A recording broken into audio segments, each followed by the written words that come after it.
Okay everyone, welcome to the charcoal tutorial that I'm about to cover with you guys. We're just going to cover over the basics and a brief history of charcoal. Charcoal and ceramics are actually some of the oldest form of art. Goes back about anywhere from 17 to 30,000 years. Charcoal is basically carbon-based, caused by burning wood or carbon-based materials. Even items such as bone can be burned and used where it's charred on the ends and drawn and sketched with. These are just some simple charcoal tools that we're going to be working with and using. If you are my remote learner, you'll be using the charcoal pencil that I provided in your kit.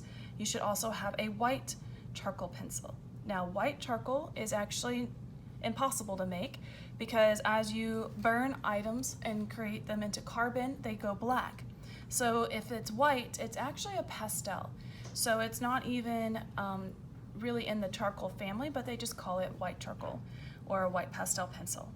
So with these, this is called vine charcoal. It's basically been a grapevine or vine-like material that was burned at a low heat and then smothered and allowed to cool.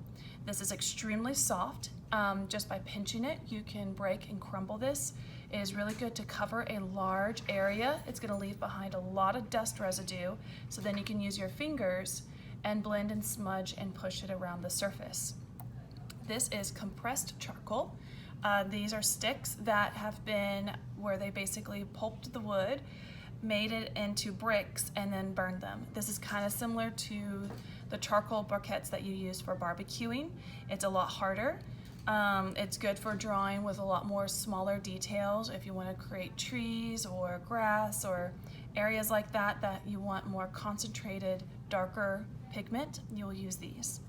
Now the charcoal pencils, they come in a variety of soft, hard, and medium. This is a 4B.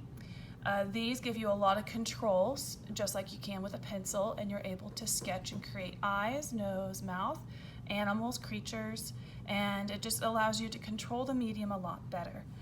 The white is wonderful to create your highlights on the toned paper that I provided in your kits. The white does get muddy very easily. Try to avoid mixing the two. You can create a slight little ombre going from the white to the black charcoal, but don't cover white in a large area and then add the black. You'll get kind of a muddy gray look. This is normally just to create that pop of white, like in the white shine of the eye, maybe a highlight on the nose, or maybe even highlight in like hair. So that's what we are going to save this guy for. And of course your blending stump, you have a small little triangular one. If you need to clean it, you can rub it along some sandpaper. I do not recommend unfurling or unrolling your blending stump because it will basically come undone, kind of like a roll of Christmas wrapping paper. So you want to make sure you keep these solid.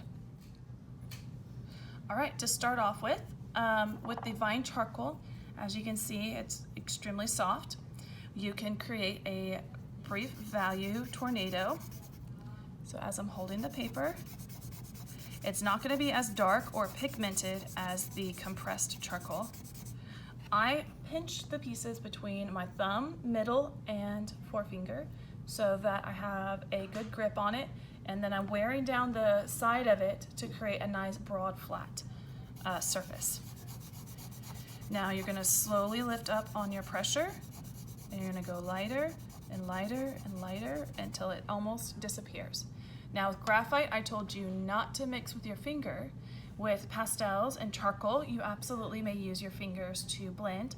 A lot of times I save my pinky because it's smaller and I can kind of come in and blend in smaller, tighter areas.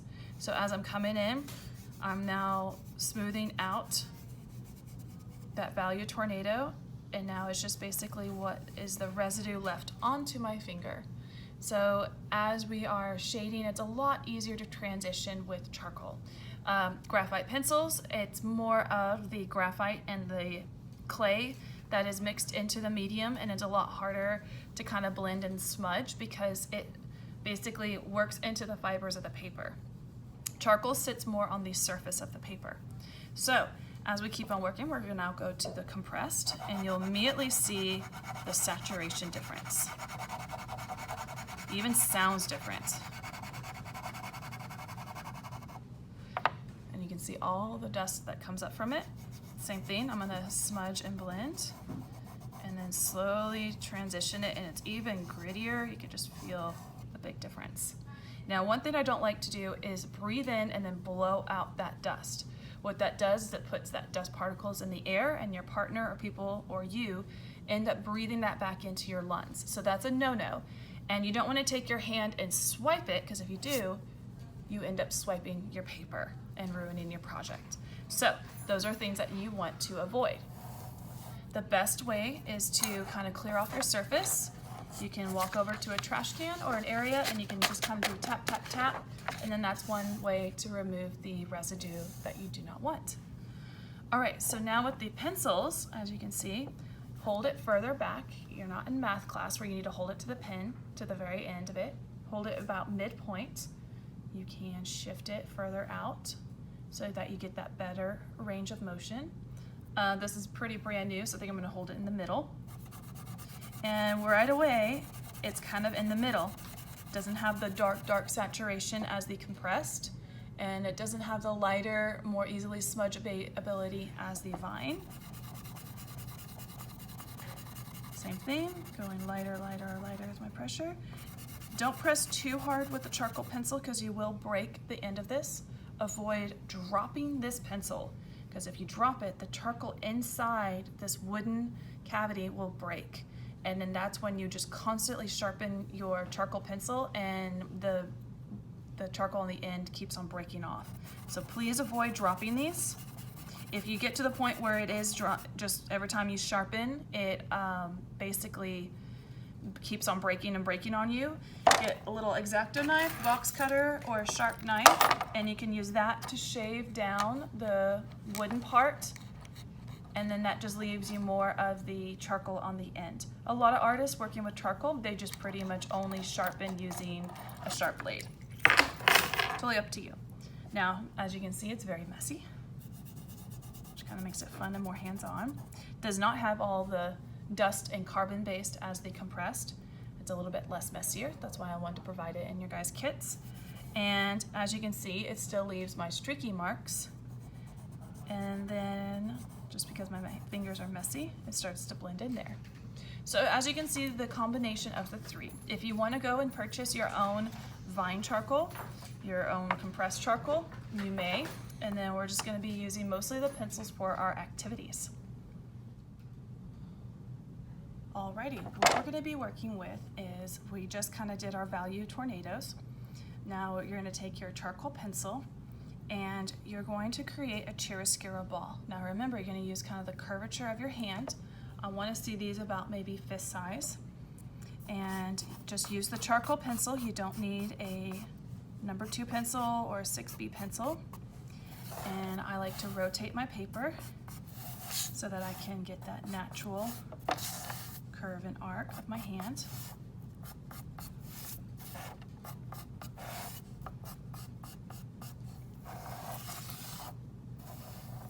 So I got a little bit of a tail. I am right-handed, so I'm going to shade starting from the left and work my way to the right. My light source is going to be about right here. So pretend this is like our vanishing point, and we're going to have this very bright highlight right in this area. Now the shadow is going to be cast away from the ball.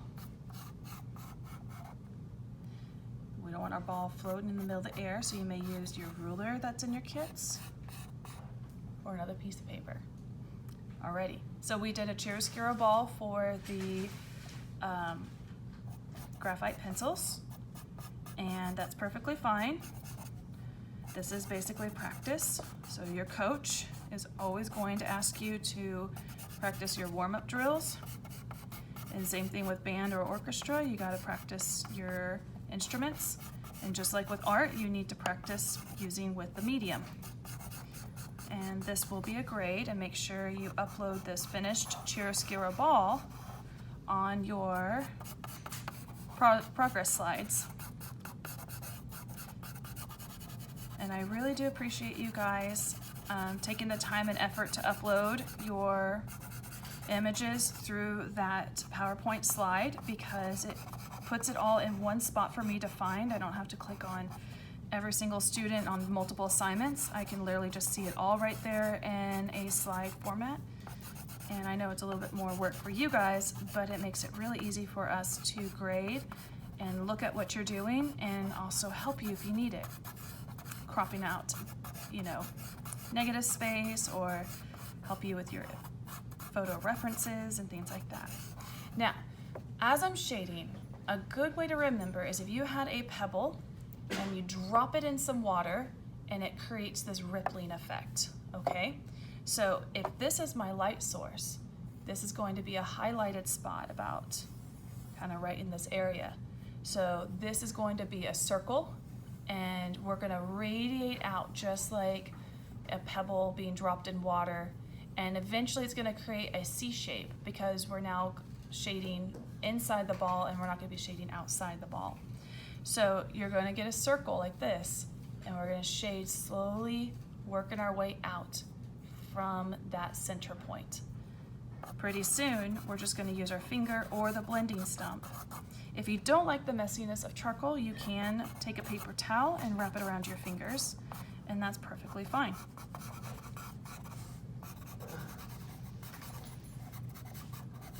So as you can see, I did not do a harsh outline around my ball. As I'm shading, that outline is slowly going away.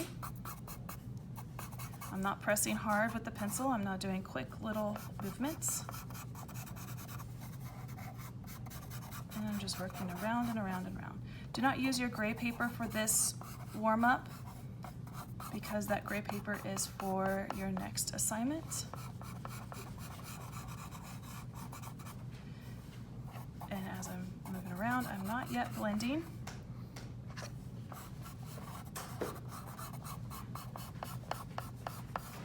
Still going in that kind of C shape. If it helps you to rotate your paper, you can.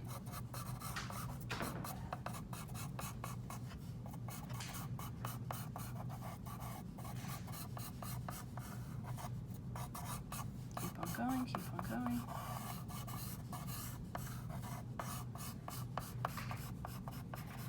Now I'm finishing off and enclosing that circle.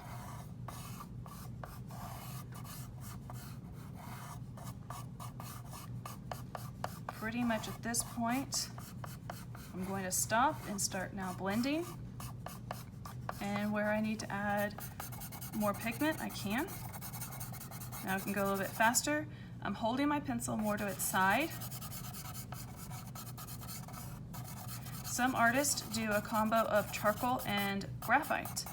So if you want to experiment with that, you absolutely may for our upcoming test graded assignment. Okay, not done yet. So now I'm going to take my finger and I'm going to be now pushing the pigment to combine into the paper, and we're getting rid of those little white gaps that you see in the paper. So this has been blended and this is unblended. And it's okay, you are going to get some smudges outside. You will get some fingerprints, and then once we start filling in the background, that will go away. All right, so even with my blending with my finger, I'm going to the curvature and the shape of the ball.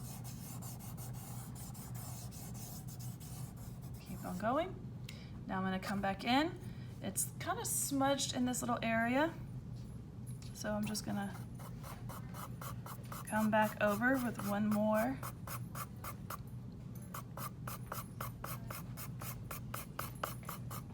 Kind of resaturate it just a bit. Now this is where it gets tricky. You don't want those little streaky marks. So now we can go to, it's called scrumbling, where you just do little concentric circles. And that scrumbling prevents you from getting hatching little marks.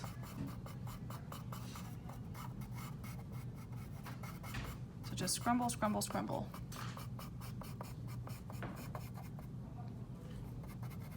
Chloe, can you let him in, please? and then blend it out. Can you let him in, please? Open the door. Thank you. Now I do have this little darker mark right there. I'm going to rotate my paper and I'm going to blend until I get rid of that little darker mark, and scrumbling, just doing little circles.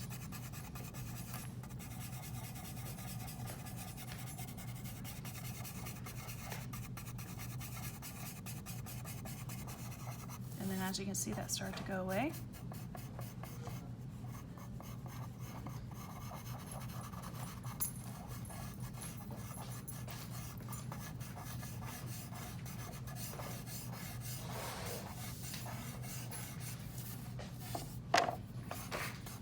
So this is the natural curve of my hand, so I'm just going ahead and curving that.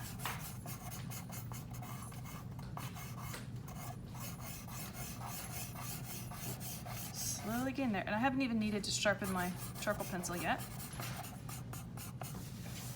Come back in. It's all about layers. You don't want to go too dark at first. And then finally just kind of leaving that little highlight right there. I can come in with my charcoal pencil or my blending stump and do the final blending with it. The blending stump really does a lot better job kind of pushing and getting the pigment to break up those rough little hatchy marks. But same thing with the blending stump, you have to do it in the curvature and shape of the ball. Now if you want to do a cube, or if you want to practice with a cone shape, you may. I like the chiaroscuro ball because we are later going to be doing some bone studies and drawing different skulls or animal skulls, and those are normally curved and rounded. So that's why it's good to kind of get used to how you're going to blend with these. Now, I'm going to come in with this nice little eraser, and same thing, just kind of lighten it up just a little bit. And the eraser is almost in itself a blending tool.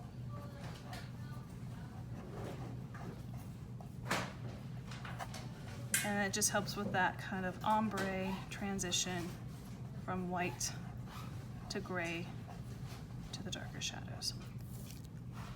Okay.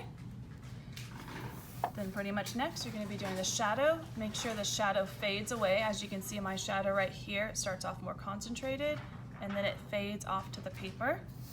You're going to shade in the background. You can probably go lighter in this area and then just shade a little bit darker, but still around where we're not covering up this area as much. You can come back with the eraser and clean up the edge of your ball.